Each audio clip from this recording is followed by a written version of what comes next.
The fog rolled in thick, curling around the edges of Eldermere, a coastal town more forgotten than forsaken.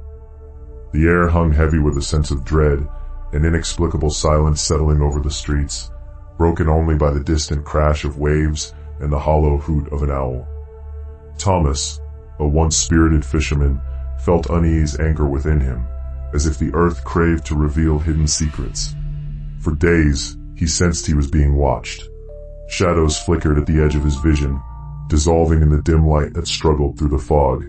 He chalked it up to fatigue from long nights at sea, but signs of disturbance were undeniable.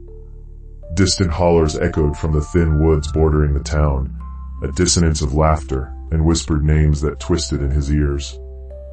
At times he believed he saw shapes moving between the trees, blurring reality and hallucination. The tension escalated as fishermen went missing, one after another, absorbed by the dark waters that once sustained them. Each return to the shore sent a chill down his spine.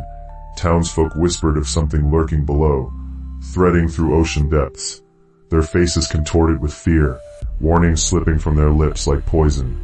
Yet Thomas brushed aside their tales, anchored in his tangible world.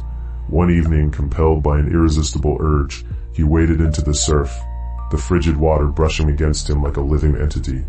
As twilight faded to shadows, the waves glimmered with unsettling bioluminescence, revealing movements beneath, a sprawling, undulating mass that defied human understanding.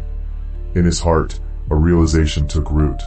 These were not mere shapes, they were an ancient, insatiable consciousness. Entranced by the awakening abyss, his mind splintered, a cacophony of thoughts crashing against sanity's walls. They were calling to him, a cryptic melody echoing through the void, resonating with a deeper terror. Then, from the depths, something reached for him. Thomas understood he was neither savior nor sacrifice, merely a pawn in a game beyond comprehension. Suspended within the fog's embrace, the echoes of a forgotten existence began to weave with the ocean's whispers, and Thomas faded into silence, leaving only ripples to mark where reality began to fray.